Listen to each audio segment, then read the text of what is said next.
Hey, welcome to the Road and Morale podcast. So do you ever feel like screaming out in the office, on Zoom or outside the school gates? For the love of God, come on, really? And if this is you and you're looking for an honest, fun and frank podcast on life and business, then sit back and listen to me, Rona Morale. I'll be bringing great people on the show to talk, share and debate their life experiences and business challenges, keeping the show unpolished, but in a fun and unique British style, with sarcasm, tenacity, or maybe a few swear words or tears. This podcast keeps it real, honest, raw, and removes the bullshit in the only way I know how, through authenticity and getting shit done. Think of it less like the Housewives of New York or Towie with the lipo and drama, and more like the house lives of the real world. I hope you'll take something away to be better informed, laugh, smile, or maybe even finally getting the confidence to shout, come on really. So enjoy.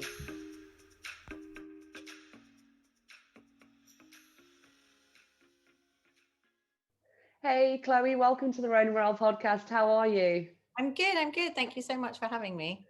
You're very, very welcome. Listen, for all the people out there tuning in, I'm delighted to have Chloe today. Chloe and I first met, I don't know, maybe 6 months ago, and we've probably bonded. COVID. Who knows? I don't know. It's all morphed into one.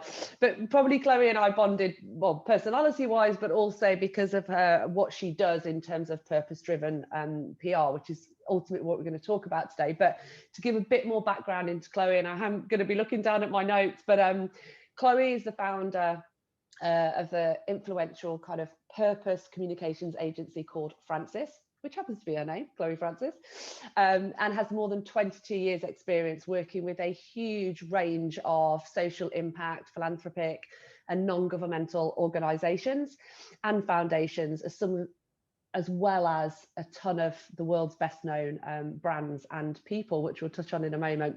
Your creative partnership works across strategy for improving areas around sourcing, sustainability, the impact on the environment, community engagement and charity support. So what we would call the real holistic view, not just here's some carbon credits. We know that you worked for 7 years for Amnesty International, and you took that from where it was to where it was, including music, film, behind the camera and in front of the camera. And also since setting up Frances in 2011, you've worked with some high profile brands like Bentley, Formula E, Pearson's, and also some incredible individuals, which, you know, I know you're not going to name drop all the time, but Charlize Theron, the delicious Idris Elba, there'll be many listeners who'll be a little bit jealous about that, and including sort of organisations like Film Aid International and the UN. So welcome, what an amazing background. It's a pleasure to have you. Thank you. You say it all and now I feel very old, but yeah. That was all done in the last 5 years. Yeah. I did it really quickly. Yes, it's been an amazing journey, and actually now seeing the landscape changing and evolving to really recognize the need around environmental focus and sustainability has been something of a relief, I would go to say. It's my journey didn't start as one specifically around this, although I do think that I was an activist age 12. I was out with writing letters and you know, creating placards. But as with everyone, as you kind of grow older and get a day job, you sort of park all of that a bit.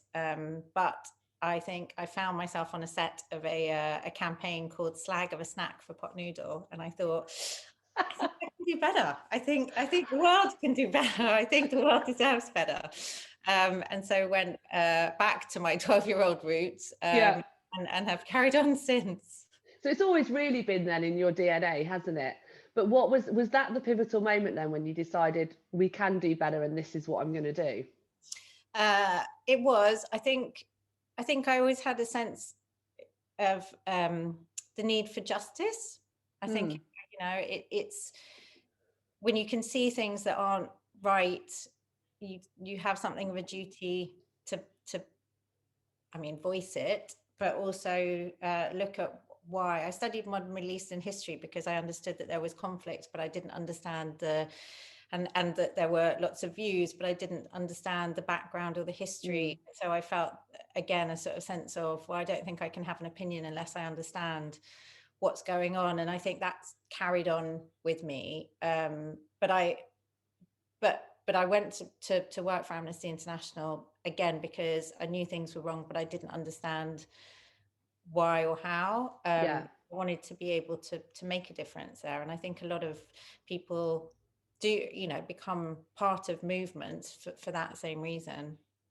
And how do you think that landscape has kind of changed in terms of, why did you go into, you know, I'm going to go into purpose-driven PR? There wasn't really purpose driven. There wasn't purpose PR when I started. I was going to call it ethical PR, and everyone laughed in my face because they said PR wasn't ethical. Okay. Which I would argue, obviously, it is and it can be. But I went into it because when I left Amnesty after 7 years, I felt that NGOs, if they were really good, they would be putting themselves out of business. You know, if you succeed in conquering an issue, you know, you're done, right? So I came out feeling that I understood that it was the duty of businesses to take on the mantle. It was, you know, they were the ones who had the budgets that we were going to. They were the ones that had the need to drive business. And I felt very strongly that these incredible stories needed that of good work that they were doing, or ambition that they had, needed to come out of a CSR department and into marketing. And I saw that as a growth opportunity, frankly, around how to communicate with audiences in an authentic way. And I think we were, you know, 2011, 12, a bit ahead of that curve. And there was a bit of reluctance, I'll go as far as to say, in taking anything out of CSR and putting it into marketing. Because also, I think at that time, we weren't where we are now with social media. So there was still a sense that you didn't want to put your head, you know, you didn't want to be above the parapet going, you know, we're great, we're a great brand, we do great stuff, because you would get shot down potentially, and you didn't want to take the risk. And no marketing manager wants to take that risk of getting shot down, now not realizing that actually they weren't using solar paneling or whatever it might be.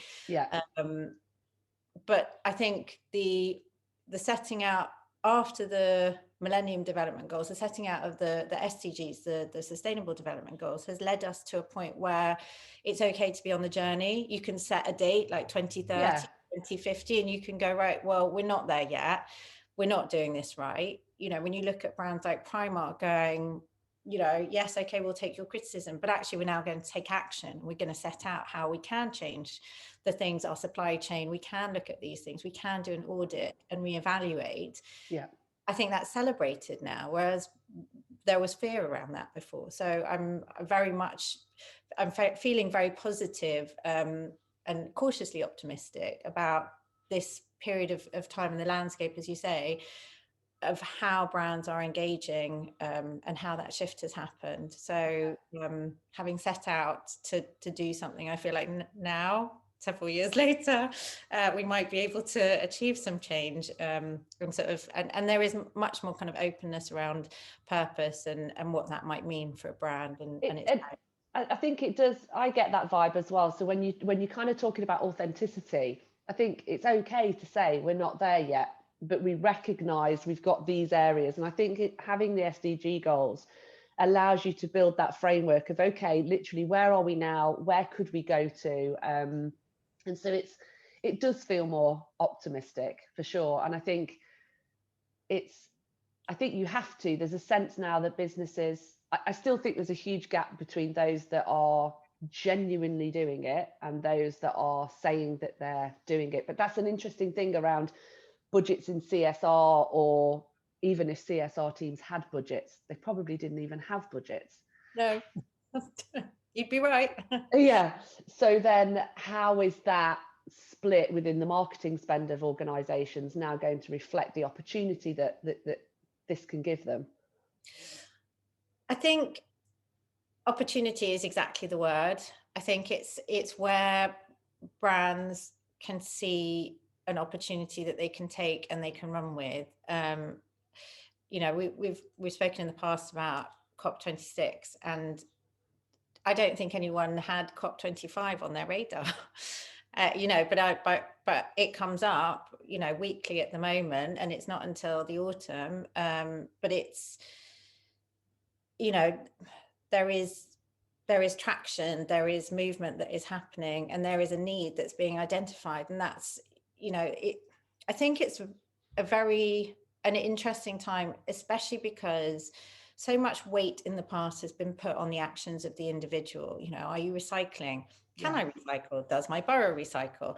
You know, should I be signing letters to make sure that they do? You know, what happens once I put my things in the recycling bin? I mean, to take that analogy further, but actually, if things don't change at government level, if they don't change at C-suite level, the options that are then given to the individual are very limited. And it is about options, and it's about opportunity in that sense, I think, also changing. And until it shows itself, until there is slightly, not to put a negative spin on it, but until it shows it makes money and it is good business sense, it's very difficult to fight for the environment, actually, which is an unfortunate reality.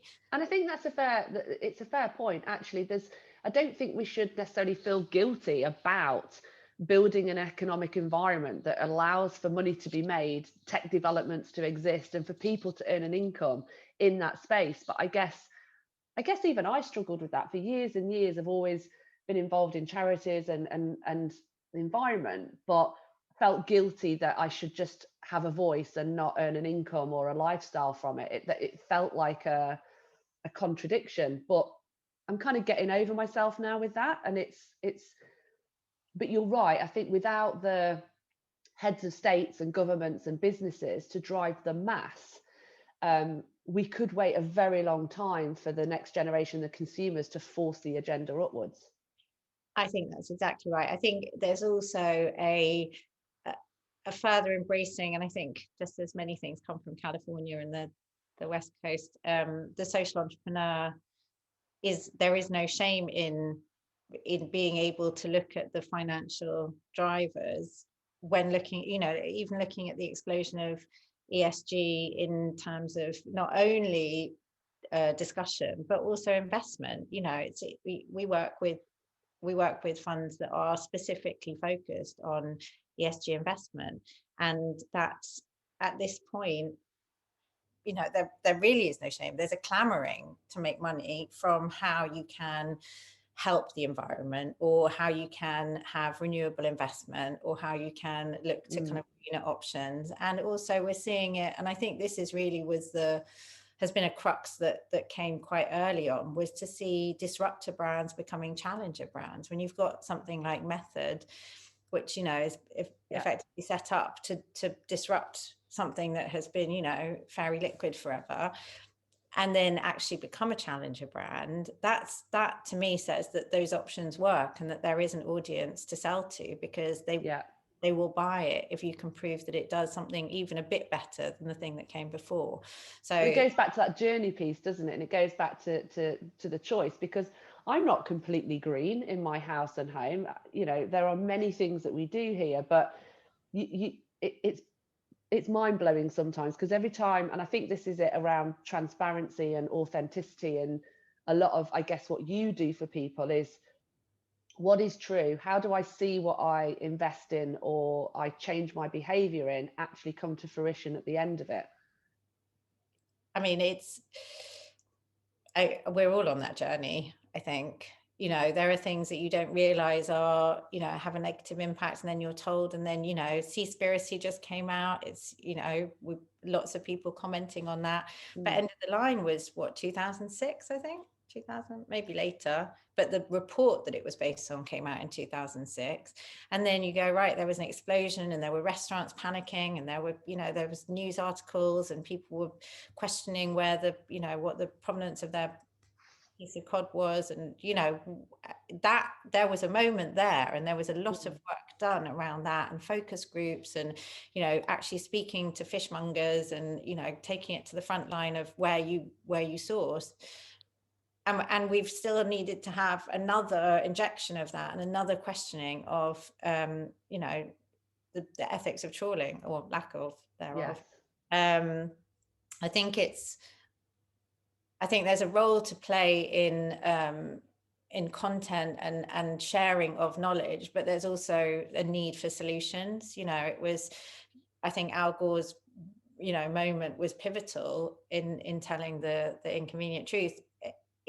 It changed the way, and you know, I also think we were on a journey to accept different forms of content at that point. So not just as entertainment, but as information and education, and looking at that, you know, the way I mean, there's so much out there, but again, it comes down to your household options. You know, when you're talking about, you know, we make the effort to be green, we try and buy the things we're supposed to buy, but there are some things that I don't know what the options are. You know, should I be washing my hair with bars as opposed to bottles?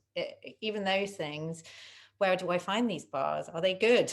You know, like, do I need to, you know, go to Lush, or can I buy, you know, like, there are all of these things, but you know, at the end of the day, you want to go out, do your job, come home, or stay at home, do your job at the moment, but I know that you're making good decisions, good choices. Yeah, and it's just quite, I think education is an interesting one. It's that kind of exposure to truth, and I think having watched Seaspiracy and Cowspiracy and numerous others, Kiss the Ground, it really does open your eyes. But then you see the backlash when something like that comes out and people go, oh, this isn't true, and that data was wrong. And so you're just mind boggled with what is the truth. And I think more shockingly is, and you loop back round to what you said earlier, which is the governments, the people that are making the big dollars, having this influence and power on the said things that are supposed to be the most destructive. How do you, you know, so yeah, it's a really difficult landscape. And as an individual consumer, working away, trying to bring up a family, doing whatever you're doing, and knowing that your choices are right, is really quite hard. Yeah, I mean, it's hard, but it's I think hard things come with opportunity, don't they? And I think that's the fact that you're questioning it is already a positive thing. The fact that, you know, governments want people to not really question very much, ideally, because they just want to get on with their jobs and, you know, come home and do their thing. Yeah. But as I think the exciting part about that is that it gives opportunity to entrepreneurial startups. It gives opportunity to those who might otherwise not even try, because they know there's an audience who have an appetite for things. I think the driver, we launched before Christmas, we launched a streaming channel called Waterfall Network, which I love that, by the way. I've seen that. It's awesome. But they, you know, they wanted to be the, you know, Netflix of the environment, and to share environmental content. And, you know, 5 years ago, I don't think there would have been an audience. Now we're launching in 40 more countries. There is an audience, and there is an appetite for it, because people want to be informed. And there's no hiding from that. You know, the box has been opened, and now that people can consume in the way that they are able to, media on their phones, wherever they are, those are the drivers that push change, is information, awareness. Yeah, definitely. And I think kind of the more that we are exposed to, whether it's said truths, incorrect truths, like you say, if you start to question and talk and chat, and I guess in some ways, you know, recently my podcasts are evolving and changing as I'm getting deeper into it. But equally, it's about focusing, isn't it, on let's not slag off old world and kind of, or these brands or these businesses. It's like, okay, do you know what we can only do and take those positive opportunities? So what can we do now between now and the next 10 years? What are those opportunities in brands, in tech, in investment, in people, that can give us that benchmark, you know, best practice to kind of go after? I think that it's also I think Harvard did a study on, because we obviously, you touched on it before, but we do a lot of work with celebrities as voices, as channels for brands. And there was a study that they did that said that the endorsement didn't work, that people didn't buy things because there was some celebrity selling it to them. But they found that their actions contradicted their words, because when they would go into a supermarket and they would see something on a shelf and it had some form of endorsement, they would have a degree of trust that was elevated with that brand, depending on their view of the celebrity, obviously. But there was something where it felt like a friend had told them about it in some shape or form. So, and I think trust is a huge thing in a space where you look at how communication is transmitted. Like, do you trust your source of information is massive. And that's where change in behavior comes, because if you can earn trust, or if you can drive trust that isn't put upon you in an advertising sense, you can really start to get traction with behavioral change. And I think that's a really interesting transition that's happened over time. I mean, we've seen, the emergence of PR and public relations, and how that has come into a space of trust has been insane, really. If you think, everyone trusted adverts told you stuff, they were informative, they were information sharing, and then you knew that you would be cool, or you would be better, or you would be doing the right thing if you bought this thing, whatever it might be. And then you look at, I think, that great example from the 1920s, wasn't it, of the what they called the freedom torches, was they gave cigarettes to women suffragettes, and they called them freedom torches. And so you would, go on your march and smoke your freedom torch, because that was about kind of having a particular type of attitude. In a kind of, I don't imagine doing that now. Giving young women a load of cigarettes to go and I'm not sure that it's, back to my ethical PR point, I'm not sure that there were any ethics involved, but I think that that was about kind of painting a picture at a time where it was going up against advertising. So how did you get trust at that time? And you painted a picture and you gave a story and a narrative, and then you could shift. As we've gone on, there's been less trust, I think, in that paid media space, and more in the earned media space. And even that then is questionable, because then you've got social media, which is, again, not allowed to be an advert, it has to be you, or you have to say that it's an advert.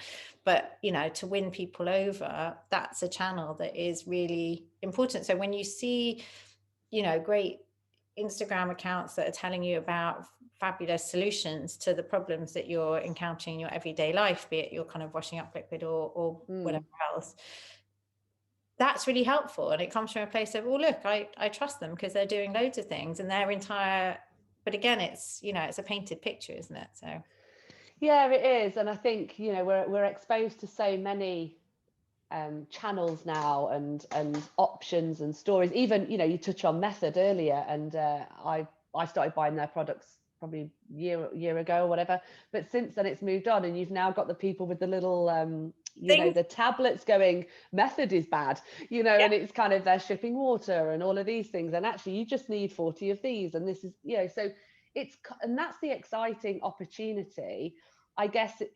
Back to marketing, you're going to have your early adopters and so on and so forth. So you're going to have the people going for the tablets, and maybe in 20 years time, that's all people will use. But it's, tell me about some of the exciting things you've done in the world of kind of with some of the ambassadors and celebrities that you've genuinely thought about, this is genuinely authentic, and the impact that they've had when they've done it. Tell us about that.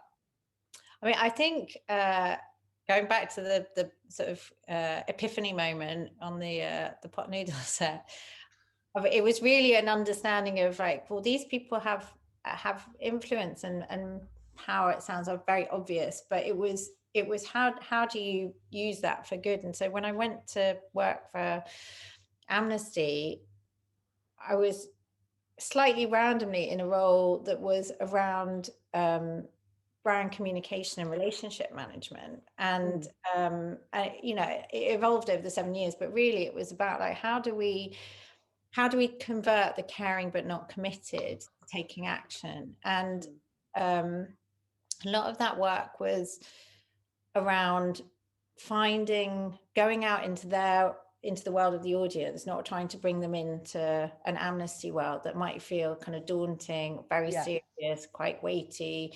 And we were run by, you know, lawyers. It was all about kind of fighting for justice in, you know, and taking people's cases. But finding creative ways to do that was really was an incredible opportunity as I saw it. And so we worked with, you know, we changed legislation in Mexico around migrants through, you know, working with Gael Garcia Bernal on a film that was so beautifully shot by a great director called Mark Silva.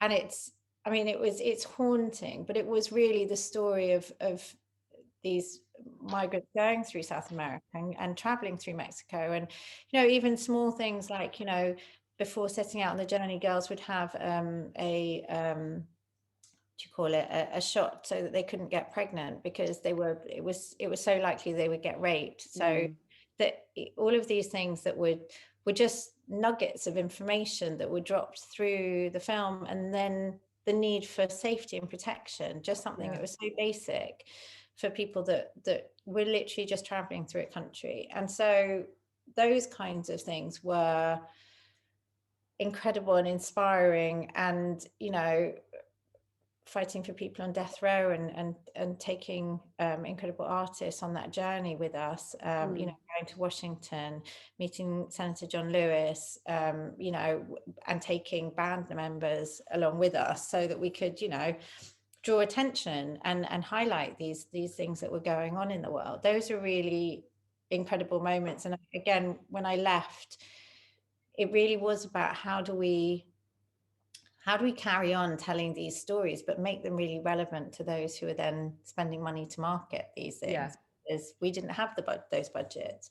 And so then it was even, you know, we did take Charlize Theron to Davos to do a big presentation to media and to receive the Crystal Award. But we also then went with her to South Africa to meet kids and sort of destigmatize testing for HIV. You know, and she sat there along with the other kids, you know, having a blood test. And those kinds of things, so that, you know, they were just a group of maybe 30 kids who we sat and had these kind of conversations with about stigma and about, you know, fear and about community and about leadership in communities.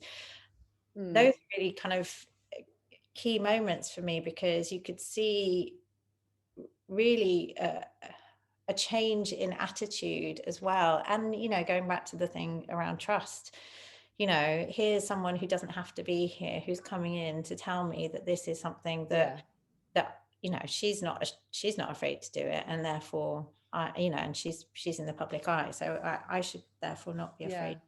How did you find, just talking on that, because I know a while back there was kind of this bit of a rigmarole about kind of famous, influential white people going to places like Myanmar, Africa, etc., and sort of not being representative of the communities that they were in. Did you? What do you think? Charlize is very much South African and sees herself as I think there are several things that are interesting in the point you raised. One is celebrities have always been shot down for being ambassadors and going to wherever they may go, because people are like, you know, you shine a light for a moment, what does it matter? And I've spoken to, you know, I've taken groups of people to refugee camps. I've spoken to refugees who are just so grateful that a light is being shone. So there is that part of it, which I would say. I think the bigger question around essentially white people going to places and therefore, you know, it not feeling authentic is a reflection of our wider issues that are to do with the fact that why are those the most famous people that we had for so long? You know, we've just seen it at the BAFTAs, a fabulous array of people from all over the world being celebrated. Yeah. But, you know, 2 years, 3 years after, it was, you know, the white Oscars, and where it was really highly criticized for good reason. But with everything, you know, we work, again, I mean, you mentioned earlier, but we work very closely with Idris Elba on a number of different brand campaigns. And, you know, he is an incredible individual who has worked very hard as an individual, you know, to find opportunities, to find roles, to find, you know, the work that he's been able to do. And there should be more roles, you know, there should be more roles so that there are many more people who are able to take them from, I think, an array of different backgrounds. But whilst that transition happens, I don't think we can shoot down people who have gone to refugee camps and or other areas of conflict to go see and draw attention to them, because I think it's, you know, I think that's the bit that you don't and I absolutely agree. I think that's the bit that you don't see, is what happened after. And, you know, whether it's a news story that then change has happened, or the influence that it's then, the impact that it's then left on them. And I think unless you've actually yourself sat in a township or in a underprivileged school or whatever it might be, when you see the impact you have, and it isn't just a moment in time, is it? There is that buzz in that moment in time, but it's even if 5 people in that room change their course of action or talk to other people, it's that, I guess, people don't see, and it's such a shame. It's such a shame. It's also, I think, we've worked with Film Aid International, again, you mentioned, they go into refugee camps and teach filmmaking skills for, you know, to help with conflict resolution. Oh, my cat's going to come in and share. Very noisy cat. Hello. Only ever when I'm on Zoom, obviously not getting the attention that he needs. I think that what we really saw with Film Aid was that we would go in and actually acknowledge that these are, I mean, specifically around refugee camps, but they're places of insane boredom. There are not things to do, you know, and you know, the old saying of the devil makes work for idle hands is, you know, it then becomes quite a terrifying place, because there are not, you know, the creative outlets necessarily. And so in bringing creative outlets and ways in which psychological relief from boredom can come through, whether that be through sport, whether it be through creative outlets and content creation, whatever it might be, those are really important things. And they're things that I made a film a few years ago called Why Film for Them, where we had a number of different actors, from sort of Rufus Sewell to, I can't remember, we had like a whole array of actors asking the question of why film, which came from a conversation I'd had with an actor where he'd gone, but like, it's what I do as a day job. I really don't think it adds value to somebody who's going through what they're going through in a camp. You know, I feel sort of insignificant in the wider context. And again, it goes back to working with the options that we have. You know, screening a film in a camp can offer huge psychological relief and escape, you know, in one way, shape or form. And we got funding for a mobile cinema to screen this, but we did this film which had actors just saying why film, and we counted them with a refugee talking about why film was important. And, you know, some of them were really hard hitting. One girl who said, you know, I wish we'd had access to this before, because my best friend killed herself. And I think if she had just known that, you know, there was something to look forward to, there was anything that, you know, would help us kind of refocus, I think that wouldn't have happened. So, you know, it was really, you know, and those were stories that the guys in the camp had come up with themselves, as, you know, to answer that very simple question.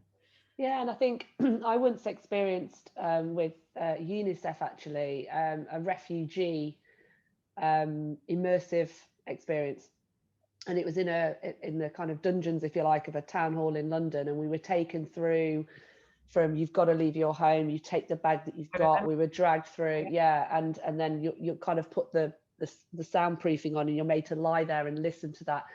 I think having experienced something like that, which subconsciously you're safe and this is an experience, but it was awful. Like, it really was awful. And I think with what's happened in the last 12-18 months with COVID, that boredom element that you talk about, and idle hands, minds thinking and rolling, there's going to be a lot more empathy, I believe, around the importance of. I hope so. Yeah. I mean, we did something called the container play with young Vic, where it was one of those containers, and you went in and there were just 12 seats, but then you were packed in with other people and the dialogue was going whilst you were in this very confined space, and people came out really, like, we had to allow people to exit because it was too traumatic at times, and also very, very claustrophobic and all of these kinds of things.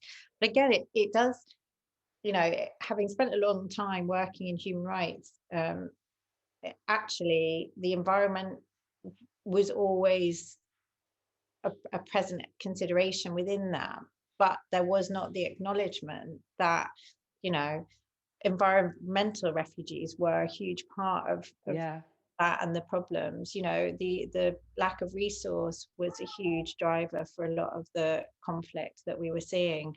A lot of the injustice came from environmental lack. So I think tying these things together, and again, whilst they can become overwhelming, looking at then how you cut it down into bite-sized pieces is really important, because otherwise we wouldn't have solutions. And it can be overwhelming, but I think it's really important as well to acknowledge that there is the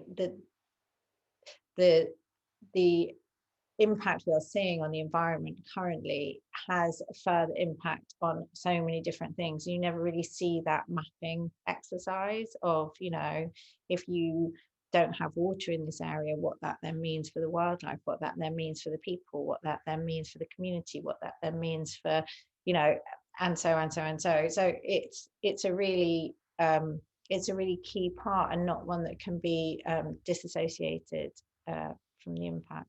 No, and I think probably not one for now, obviously, but I think that the holistic views of kind of sustainability and climate, I think we're probably not there yet, but the exposure around, climate change in terms of migration, war, civil unrest, resources, we know that's happening now. Maybe it's too early to combine the two and expose those truths, but it's coming. It's absolutely going to come. But well, listen, Chloe, I could talk to you forever on this sort of stuff, but it's been an absolute delight to have you on today. And if anyone wants to check out what Frances does, please go online and look at frances.com, and also Waterbear. It's a fantastic content. I genuinely have it on my phone as an app. Me and the girls go in and dive into a few videos every now and again. And what's really nice is you've got long and short versions, and there's a real array of choice. So Waterbear, so congratulations on working with the team on that, but it's been absolutely fantastic. So thank you so much for having me. It's been really great, and again, as you say, I could just chat away for ages, because so many interesting topics and so much to cover. So it was really wonderful to have this opportunity. Thank you so much. Oh, thank you, Chloe, and to the cats as well. Oh yeah. Thank you. So that's it. You've made it. The show's over. Thank you for being with us. I hope you've been able to take something away, maybe solve a problem, or just know you're not alone. Here's hoping it made you smile with a few laughs along the way. Please feel free to find me on all social media channels, and you can subscribe to my YouTube channel. Just search the Rona Morel Podcast. Have an awesome day, and see you next time.